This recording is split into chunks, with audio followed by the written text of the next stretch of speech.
Você já passou por um momento de muito sofrimento na sua vida? Talvez a morte de alguém muito querido, talvez uma despedida de alguém que foi morar bem distante, ou uma doença que atingiu a sua vida de maneira inesperada. Sabe, todos nós passamos por problemas, por dificuldades. Isso acontece com pessoas religiosas e também acontece com pessoas não religiosas. A questão é como nós reagimos a esses problemas. Eu me lembro de um amigo que sofreu muito com a doença da sua esposa. Nós oramos muito para que Deus recuperasse a sua saúde, a tirasse do hospital e levasse para casa completamente recuperada, mas não aconteceu. Ela acabou morrendo. E o que me impressionou foi que no dia do velório, o meu amigo e o seu filho, de 10 anos de idade aproximadamente, estavam consolando as pessoas. Eles estavam tristes, é verdade, mas eles não perderam a fé. Afinal de contas, quando o sofrimento chega à nossa vida, nós devemos perder a fé ou aprimorar a nossa fé? Eu quero conversar com você um pouco sobre esse assunto. Fica aí comigo, está apenas começando o seu programa Fé para Hoje.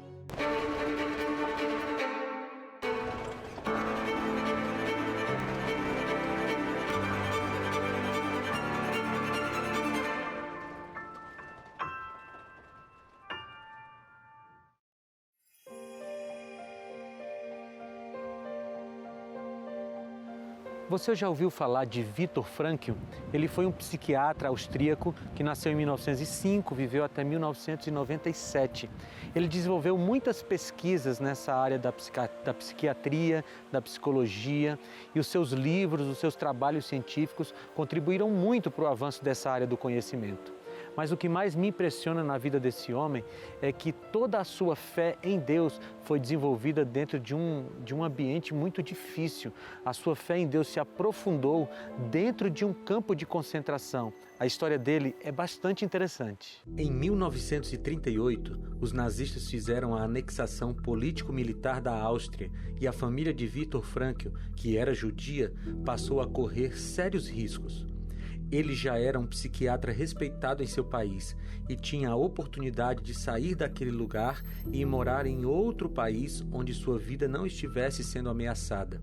Contudo, ele decidiu ficar em seu país e ajudar as pessoas. Muitas vezes entrou em conflito com a ideologia nazista ao se recusar a fazer eutanásia em judeus. Quanto mais o tempo passava, mais a vida da família de Frankl corria risco. Finalmente, o antijudaísmo atinge a família de Viktor Frankl. Sua recém-esposa, Tilly Grosser, é obrigada a abortar seu primeiro filho pelas tropas nazistas. Os pais e a irmã de Viktor são enviados para campos de concentração diferentes, bem como ele e a sua esposa. Todos morrem. O pai e a esposa de exaustão, a mãe enviada às câmaras de gás. A irmã sobrevive refugiada na Itália e Viktor passa 3 anos sob condições terríveis que depois tornaram-se mensagem de esperança em seu livro Em Busca de Sentido. Os campos de concentração nazistas foram desenvolvidos entre 1933 e 1945 e ficaram particularmente conhecidos por abrigar e executar judeus durante o Holocausto na Segunda Guerra Mundial. Os campos de concentração eram muito conhecidos por aproveitarem-se do trabalho dos judeus e por colocá-los em situações desumanas, sendo mal alimentados, vítimas de maus tratos e todo tipo de abuso.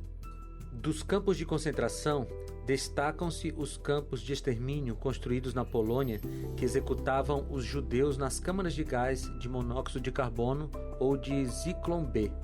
O maior campo de extermínio nazista foi o campo de Auschwitz, responsável pela morte de cerca de 1,2 milhão de pessoas. Viver todas essas tragédias levaria muitas pessoas a abandonar a sua fé em Deus. Eu conheço algumas pessoas que inclusive fizeram exatamente isso, abandonaram a fé em Deus porque não conseguiram administrar o sofrimento. Viktor Frankl perdeu seus familiares, a sua esposa, de maneira muito trágica nos campos de concentração.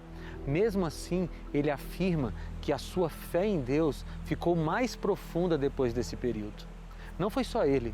Se você olhar para a história, especialmente a história daquele período do nazismo, você vai encontrar muitas pessoas que tiveram uma fé aprofundada em Deus depois que passaram por tantos sofrimentos ali no campo de concentração. Esse já é um exemplo para nós. O sofrimento não é motivo para a gente perder a fé em Deus. Pelo contrário, a gente pode aprofundar a fé dentro desses processos.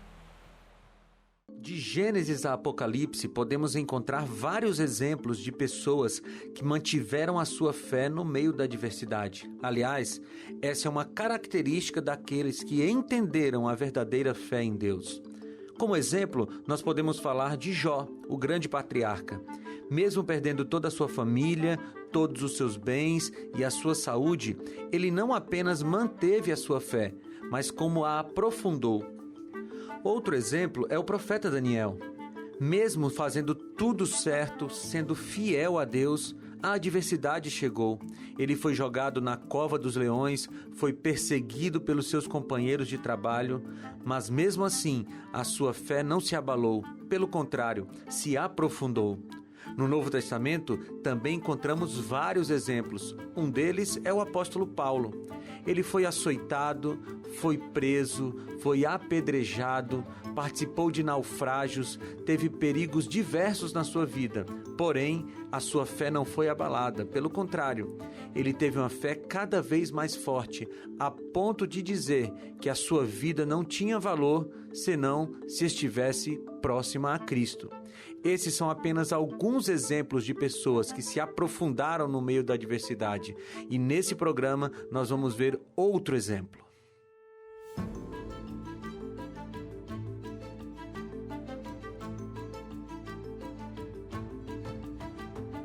Muitos intelectuais, especialmente os ateus, querem usar o sofrimento e a dor como a pá que vai enterrar a Deus. Muitos intelectuais ateus querem dizer que o sofrimento é o tiro letal na crença em Deus. Mas isso não é verdade. Aliás, se você olhar para o mundo, o sofrimento e a fé em Deus sempre estão bem unidos. É exatamente ao contrário do que esses intelectuais falam.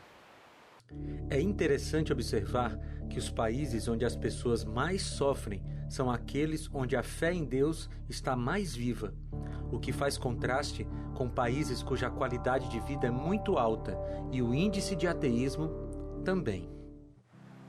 Como você viu, o problema do sofrimento de longe não é um atestado de óbito de Deus. Mas ninguém em sã consciência vai negar que o sofrimento faz a gente questionar a nossa fé. Eu já fiz isso, talvez você já tenha feito isso. E deixa eu te dizer uma coisa, questionar a fé e questionar a Deus, inclusive, não é o problema. O problema é quando você deixa de buscar respostas para as suas questões. A gente encontra na Bíblia muitas pessoas que questionaram a Deus, que perguntaram coisas a Deus. Isso não tem problema algum, continue fazendo, mas faça isso a Deus.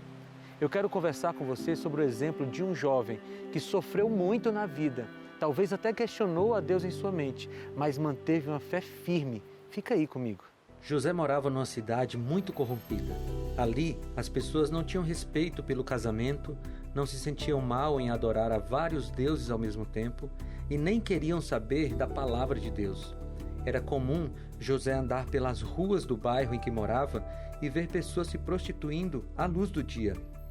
Era um péssimo lugar para um garoto cristão morar, mas José tinha chegado naquele lugar de maneira involuntária. O pai de José teve vários filhos e José convivia ali com seus irmãos em casa. Ele era um dos mais novos. Os irmãos não eram exatamente os melhores irmãos que alguém poderia ter. Eles tinham muitos ciúmes de José, da relação dele com seu pai, e isso prejudicou a vida de José. Um dia, eles estavam todos trabalhando bem distantes da casa do pai, cuidando das ovelhas, e os irmãos tiveram uma ideia muito macabra. Eles queriam dar um sumiço em José.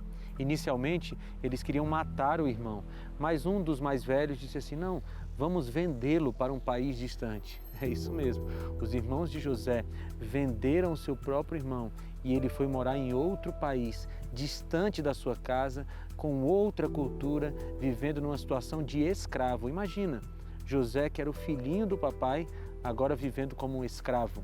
Mas diante de todos esses problemas iniciais, José não perdeu a sua fé, porque José tinha momentos constantes de comunhão com Deus. Ele se alimentava espiritualmente e isso acabou sustentando a sua fé. As pessoas que conseguem conviver de maneira saudável com o sofrimento têm um segredo. Elas conseguem aliviar suas aflições, transferindo-as para Deus. Todas as pessoas sofrem, mas nem todas conseguem lidar bem com essas situações e acabam caindo em estados depressivos em consequências das perdas da vida. Da próxima vez que você se deparar com momentos difíceis, procure aquele que tem capacidade de te dar forças para administrar os momentos difíceis e passar por eles sem ser destruído. José chegou naquela cidade estranha, cidade com outra cultura, e depois de algum tempo ele foi levado para trabalhar na casa de um dos principais homens daquela cidade. José era um jovem muito especial. Embora estivesse passando por momentos difíceis da sua vida, ele não perdeu a sua integridade, muito menos perdeu a vontade de fazer sempre o melhor. Para surpresa de todo mundo, José foi ascendendo no trabalho na casa daquele homem. Ele começou como um escravo que fazia serviços gerais e chegou a gerenciar toda a casa daquele seu chefe. Isso mesmo. Imagine um jovem que poderia ter jogado tudo para cima, inclusive a sua honra, agora chegou a gerente porque era muito caprichoso no que fazia. Todos viram as qualidades de José, inclusive a esposa do seu patrão, que chegou para ele com propostas imorais. Ela queria se relacionar com José como o marido se relaciona com a mulher, mas ele não era marido dela. E José deu uma resposta muito clara para aquela mulher. Ele disse um grande e sonoro não.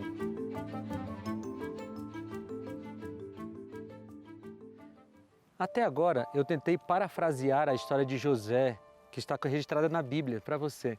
Se você quiser mais detalhes, você pode ler lá a partir de Gênesis capítulo 38. É uma história muito interessante. Mas, na verdade, nesse momento da história, José estava entre dois caminhos. Ele poderia escolher o caminho da fidelidade, o caminho de continuar com Deus, apesar do aparente abandono que Deus teve para com ele. E o segundo caminho era o caminho de abandonar os princípios de Deus e de abandonar esse Deus que parecia tê-lo abandonado. Mas a verdade é que José se manteve firme, ele escolheu o caminho correto. A Bíblia conta que a mulher de Potifar, a sua patroa, continuou insistindo para que ele pecasse com ela. E José, depois de muitos nãos que ele disse para ela, ele deu uma resposta que para mim é fantástica. Está aqui na Bíblia, em Gênesis capítulo 39, versículo 9, ele diz assim: como poderia eu então cometer algo tão perverso e pecar contra Deus? Sabe por que eu gosto tanto dessa resposta de José? Porque José não estava preocupado com o que os outros pensariam dele.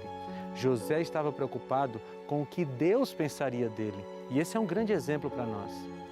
Depois de uma resposta tão fiel, se essa fosse uma história de ficção e eu fosse escritor, eu escreveria um final feliz para José. Mas não foi isso que aconteceu. Depois dessa resposta, José foi para a prisão. E lá na prisão, por 2 anos ele ficou encarcerado. E lá ele foi traído novamente.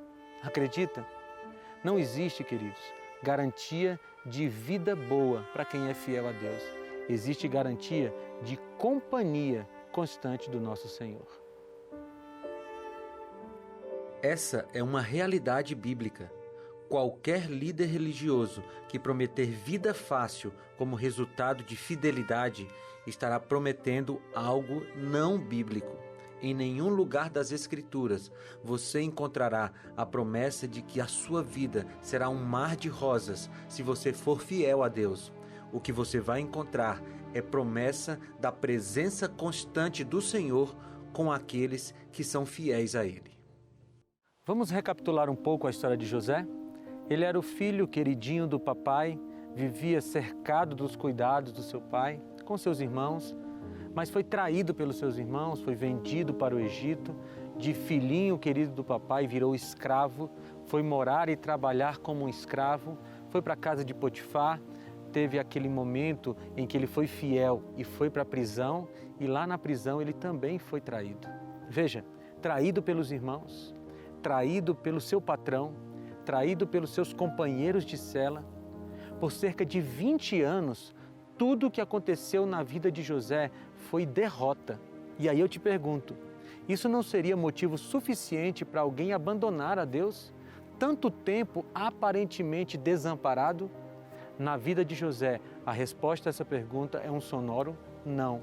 Ele não abandonou a Deus. Mas tem um detalhe na história dele que explica tudo isso.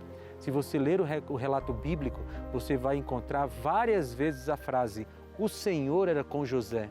E aqui está o grande segredo, porque José também era com o Senhor. E nesse relacionamento de Deus com José, ele ganhou forças para continuar se mantendo firme.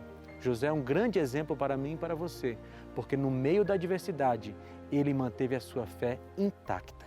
No finalzinho do Sermão da Montanha, Jesus nos ofereceu a parábola da casa construída sobre a rocha. Nessa parábola, ele nos ensinou que todos aqueles que constroem a sua casa, tendo alicerce sobre a rocha, nunca serão derrubados com as tempestades. A rocha, logicamente, é o próprio Cristo, e nós precisamos colocar a nossa casa espiritual sobre ele. E fincados nessa rocha que é Cristo, nós nunca seremos derrubados pelos ventos da adversidade. José não foi a única pessoa da humanidade que teve uma fé que resistiu à adversidade. Muitas pessoas já fizeram isso e todas elas têm alguns aspectos em comum. Eu gostaria de destacar aqui alguns para vocês, para que a gente possa desenvolver a nossa fé. O primeiro aspecto importante é compreender que nós temos que ter as expectativas corretas em relação à vida. Sabe, são as expectativas erradas que causam frustrações. Todas elas, é só você observar na sua vida. Todas as vezes que você teve uma expectativa errada, você acabou se frustrando. E eu queria tratar de pelo menos duas expectativas que são erradas e a gente não pode ter em relação à vida, ao sofrimento. A primeira delas é a expectativa de que o mal nunca nos alcançará. Queridos, nós vivemos em um mundo de pecado e no mundo de pecado, o bem e o mal atingem todas as pessoas. Jesus falou isso aqui em Mateus, no capítulo 5, no versículo 45, ele diz assim: porque ele faz raiar o seu sol sobre maus e bons e derrama chuva sobre justos e injustos. Jesus já tinha nos alertado que o mal e o bem atingiriam todas as pessoas, porque nós vivemos num mundo imperfeito e não dá para ter uma vida perfeita num mundo imperfeito. Outra expectativa errada que nós não podemos ter é de que Jesus garantirá a vida fácil para todos os seus fiéis. Eu já falei para vocês que na vida de José não foi assim, e na minha e na sua não será. Olha o que está escrito aqui em João, no capítulo 16, no versículo 33. São palavras de Jesus. Eu disse a vocês essas coisas para que em mim vocês tenham paz. Neste mundo vocês terão aflições, contudo, tenham bom ânimo. Eu venci o mundo. Amigos, é o próprio Mestre, Jesus Cristo, que está nos dizendo: vocês terão aflições. Então, primeira coisa para você ter uma fé inabalável: não alimente expectativas erradas. Saiba que em algum momento o mal vai alcançar você. E quando ele alcançar, a sua fé se manterá firme.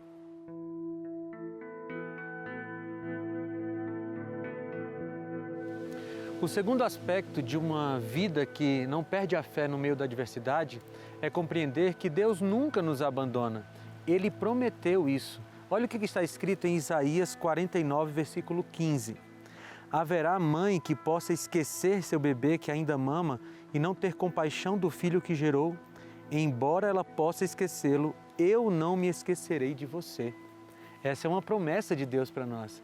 Deus nunca, deixa eu repetir, nunca esquece de você. Pode até parecer que Ele te abandonou por algum momento, e eu vou falar disso daqui a pouco, mas Ele não esquece. Você pode não estar vendo agora porque os seus olhos estão turvos de lágrimas, mas Ele está aí do seu lado, protegendo e cuidando de você. Ter fé significa confiar nas promessas da Bíblia. E a companhia constante de Deus é uma dessas promessas. Por isso a gente pode caminhar seguro de que Jesus sempre estará ao nosso lado, mesmo que nós não o percebamos, porque Ele prometeu isso na sua palavra. E se Ele prometeu, a promessa será cumprida, porque Jesus nunca falhou. O terceiro ponto dessa nossa conversa a respeito de como manter a fé é você saber que se Deus permite que o mal chegue à sua vida, há um propósito.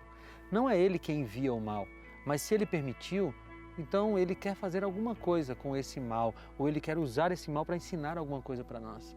O nosso Deus não é um Deus sádico, que se satisfaz em nos ver sofrendo. Isso é coisa daqueles deuses mitológicos da Grécia e de Roma antiga. O nosso Deus é Pai. E como todo pai, Ele gosta de cuidar dos seus filhos e de ver os seus filhos crescerem. Mas algumas vezes a gente passa por problemas e Deus usa esses problemas para nos dar lições. Isso aconteceu na vida de José. Acompanhe esse texto bíblico que descreve o final da história de José. A essa altura, José não podia mais conter-se diante de todos os que estavam ali e gritou: "Façam sair a todos." Assim, ninguém mais estava presente quando José se revelou a seus irmãos, e ele se pôs a chorar tão alto que os egípcios o ouviram, e a notícia chegou ao palácio do faraó. Então disse José a seus irmãos: "Eu sou José, meu pai ainda está vivo?" Mas os seus irmãos ficaram tão pasmados diante dele que não conseguiram responder-lhe. "Cheguem mais perto", disse José a seus irmãos. Quando eles se aproximaram, disse-lhes: "Eu sou José, seu irmão, aquele que vocês venderam ao Egito. Agora, não se aflijam, nem se recriminem por terem me vendido para cá, pois foi para salvar vidas que Deus me enviou adiante de vocês." Veja que texto interessante. Eu não quero que você fique pensando que todo o sofrimento pelo qual nós passamos é propósito de Deus ou é enviado por Deus. Eu não quero que você pense isso. Algumas vezes Deus permite porque Ele tem um propósito. E nesse caso específico de José, você viu aí nesse texto bíblico, ele tinha o propósito de salvar muitas pessoas, inclusive a própria família de José, inclusive os próprios irmãos de José que o traíram. Deixa eu falar uma coisa para você. Eu não sei dizer se o sofrimento pelo qual você está passando agora é um propósito de Deus, se há um propósito de Deus nisso. Mas eu gostaria de convidar você a confiar nele mesmo assim. Eu não tenho essa resposta para você e talvez você nunca terá. Mas se você continuar confiando em Deus, você vai ver que no final Ele vai transformar tudo em bênçãos.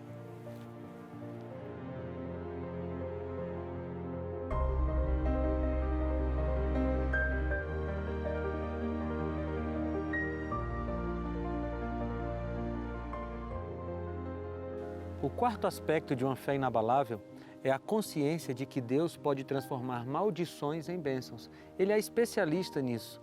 Talvez o que você está passando agora não tenha propósito, como eu te falei no outro ponto. Talvez não exista realmente uma finalidade para o seu sofrimento, mas Deus pode transformar maldições em bênçãos. Olha o que ele diz aqui em Romanos, capítulo 8, versículo 28. Sabemos que Deus age em todas as coisas para o bem daqueles que o amam, dos que foram chamados de acordo com o seu propósito.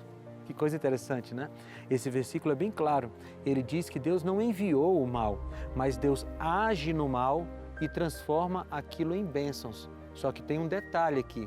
Ele faz isso na vida de pessoas que têm duas características. Primeiro, aqueles que o amam e aqueles que foram chamados de acordo com o seu propósito. Por isso, nesse momento, eu quero perguntar para você: você ama a Deus? De verdade? Não só de palavras. Você ama a Deus com tudo que você tem, com tudo que você é? Você tem vivido o propósito de Deus para a sua vida? Se essas duas respostas são positivas, então fique tranquilo, porque qualquer mal que chegar na sua vida será transformado em bênçãos.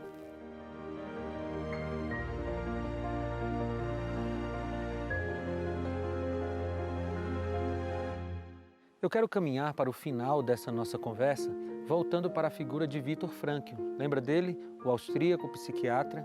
Ele teve uma história de fé muito interessante, porque ele aprofundou o seu relacionamento com Deus num momento de extrema angústia, dentro de um campo de concentração nazista. Ele cunhou várias frases que nos ajudam, nos incentivam a ter uma fé melhor, uma fé mais viva, mais forte. Eu quero ler algumas delas com você e comentá-las. A primeira é a seguinte. Ele disse: quem tem um porquê, enfrenta qualquer como.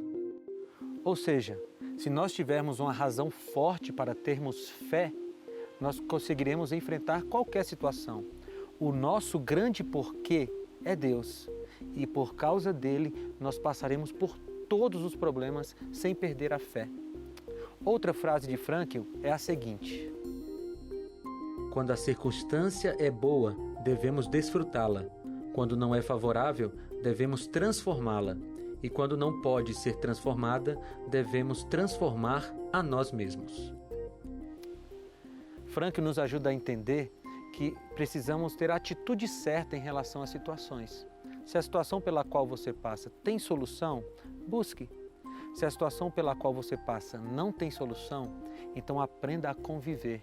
Mas tudo isso com a plena fé de que Deus está ao seu lado. Vamos analisar mais uma frase de Frankl? Frankl disse ainda: a coragem da confissão eleva o valor do testemunho. A vida de Frankl, de José e de tantos outros personagens são um testemunho fortíssimo em favor de Deus e da sua obra. E eu quero desafiar você, como eu me desafio todos os dias, a ser também esse testemunho. Como Frankl falou, quanto mais forte for o seu testemunho, maior e mais abrangente ele será. Quero destacar outra frase de Viktor Frankl. Pode-se tirar tudo de um homem, exceto uma coisa, a última das liberdades humanas, escolher a própria atitude em qualquer circunstância, escolher o próprio caminho. As frases de Frankl são muito interessantes, não é? Mas eu não quero terminar o programa com as frases dele. Eu quero terminar com as frases daquele que é o nosso grande exemplo de fé na adversidade, Jesus Cristo. Ele falou, está escrito aqui em Mateus 11, 28 em diante, o seguinte: venham a mim todos os que estão cansados e sobrecarregados, e eu darei descanso a vocês. Tomem sobre vocês o meu jugo e aprendam de mim, pois sou manso e humilde de coração, e vocês encontrarão descanso para as suas almas, pois o meu jugo é suave e o meu fardo é leve. Essas são as palavras de Cristo para você. Eu não sei se nesse momento você está precisando manter a fé no meio da adversidade. O que eu posso te dizer é o seguinte: se você estiver unido a Jesus, você poderá passar por esse e por qualquer outro momento, de maneira que a tua fé será preservada e a vida eterna estará garantida para você. Abre o coração, deixa Jesus agir na sua vida e Ele vai fazer o que você nunca esperou que alguém fizesse por você.